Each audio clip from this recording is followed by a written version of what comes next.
Let's look at how to set up a sheet in Smartsheet. We'll start from the Plus tab, where you can import data from other programs, modify a template, or create a new sheet. We'll create a new sheet and name it. Next, we'll customize the columns. Columns drive important functionality in your sheet and can have different properties. The first type of column we'll look at is the primary column.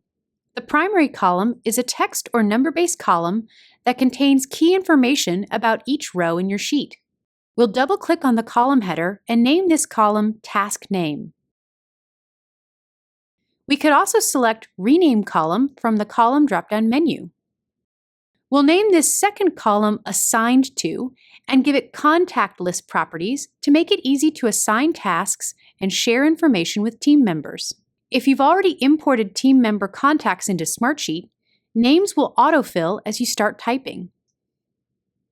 We'll name the next column Due Date, give it date properties, and select due dates for each task from the calendar. Adding dates to your sheet makes it easy to create automatic reminders for team members and view dates from your sheet on a calendar.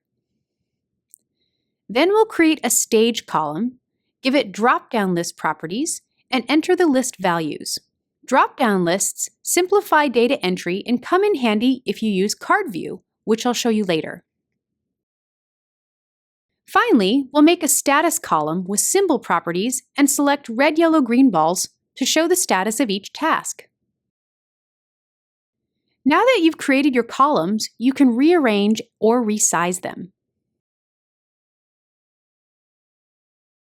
Delete unnecessary columns from the column drop-down menu. Now, let's look at rows. Rows help you support column functionality and can be used to keep information in context.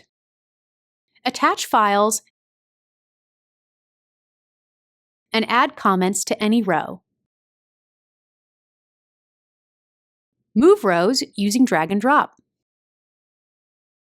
Insert rows from the toolbar or use the row drop-down menu. For this project, it will be helpful to group related tasks. So we'll select the rows below the row we want to use as the header and click the Indent button. Now you can collapse your rows for an overview or expand to view detail.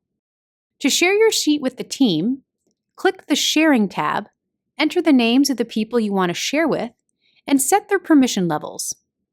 Include a brief message if needed. Then click on Share Sheet.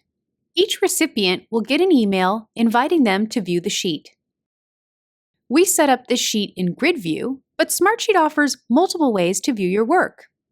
Use Calendar View to see task dates on a calendar, or work more visually with Card View. In Card View, different columns called lanes correspond to the option from your drop-down list.